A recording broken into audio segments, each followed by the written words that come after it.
Oh, I keep on doing that.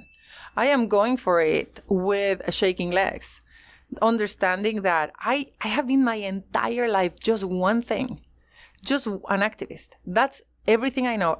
I've been doing, same wine, different bottle my entire life, but I've been a marketer for social causes. And I know how to do really well. I know how to build brands. I know how to mobilize people. I know how to convey a dream and have people see it and follow it and make social change. Now, that's very different than like selling alcohol and bottles and so on. Yeah. But at the end of the day, I also want to make sure that we take control of our own destinies, that we empower. The more Latinas are wealthy and successful, the more we can invest in the other entrepreneurs that are out there that lack the very preconditions that entrepreneurs have in this country. We don't have access to capital. We don't have access to navigation skills. We don't have the bankers that have been friends of our family forever. We don't have the friends and family capital and knowledge that most entrepreneurs that make in this country are. Because while there's an American dream, a lot of it is status quo. A lot of the entrepreneurs and small and businesses that make it are coming from the same entrepreneurs that have made it for generations. Mm-hmm. And we need to make sure that if we have an idea, we can transform it into the next level, which is the friends and family round, by people like you that get you. And I want to be able to be in a position where I am making it, not only to give an example and to make it myself, but also to be able to pass it forward, because that's how we're going to be able to elevate who we are. The success of an entrepreneur in a large degree depends on the network you have. And I think that that's 40% of it as a fact. So the more Latinas are successful as entrepreneurs, the more we're going to be able to tie and to bring everybody forward. So I'm trusting that Latina entrepreneurs out there are going to support Latinas like me getting into an entrepreneur position and saying kill the fear. Come on. Don't have the imposter syndrome. Go for it. If you have an idea, develop it properly. Know what the steps are, because we are so entrepreneurial, but we don't scale up. We remain in 2 to 3 employees, if at all. We have a side gig, and we're unable to generate more than $1 million in revenue. Only 3% of all the entrepreneurs, Latino entrepreneurs, generate more than $1 million revenue. How do we break that down? How do we make more than, that 3%, make it 10%? Mm-hmm. And that comes from access to capital, access to understanding, access to networks. And that's what I hope that I can, I can see and I can do, and then I can share. So you touched on a couple of things that I want to take a deeper dive in. But first, I want to start with, you are choosing to do it scared, you said, with shaking legs. What is your process? What is your formula or your toolkit that you're using to help you combat some of that self-doubt or fear? So first is understanding. I did go through the Latino business, LBAN and the SLAY course that is available for entrepreneurs. So I did some sort of training on how to build the World Human Foundation.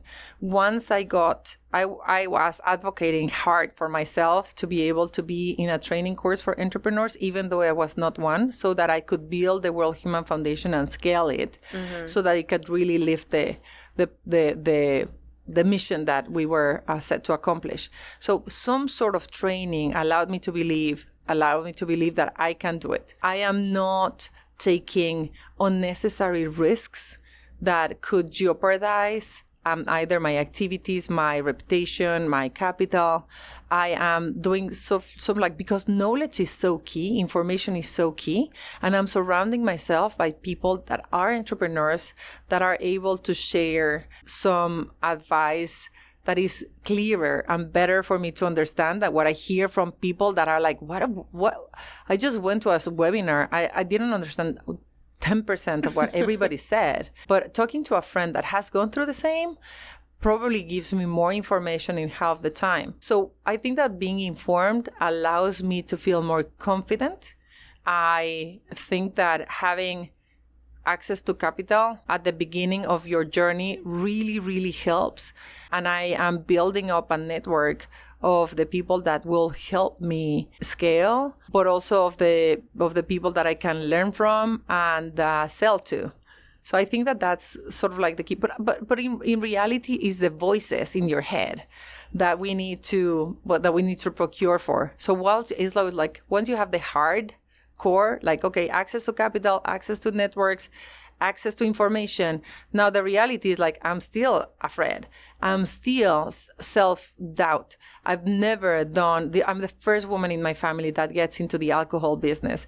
I am taking calculated risks, but since I have a podcast myself called A La Latina, the playbook to succeed being your authentic self, I've learned a lot from trailblazers that have made it. And they say, you need to take risks.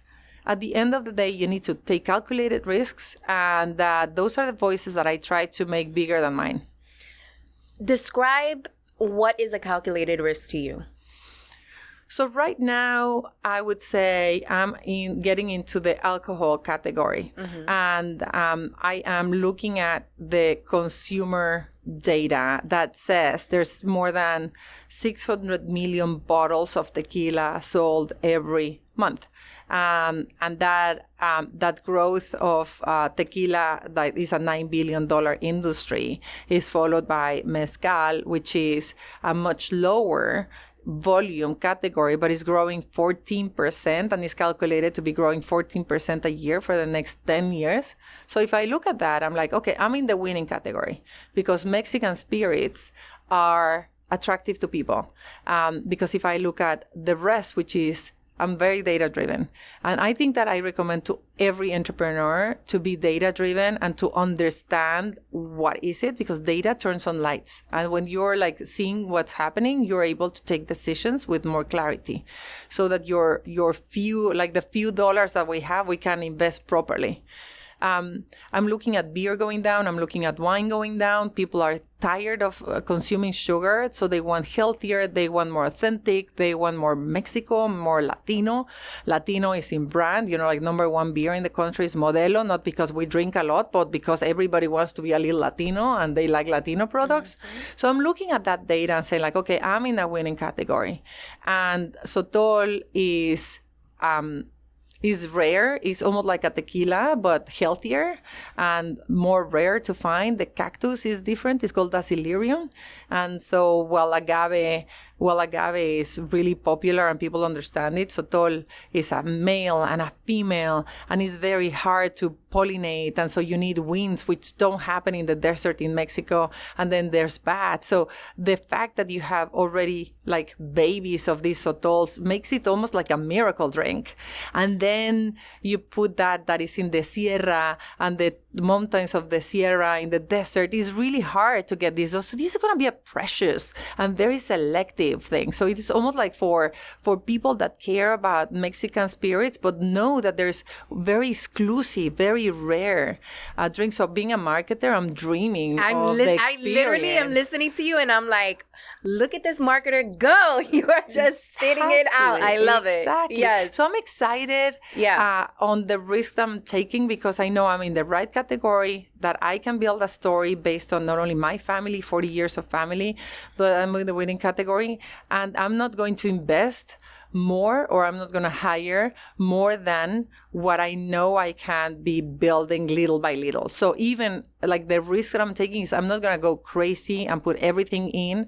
I'm going to see for the first couple of years the growth organic, and then find the partners that can help me scale. You have made the decision to use your own money to, I guess, plant the seed and start this thing. Why did you make that decision?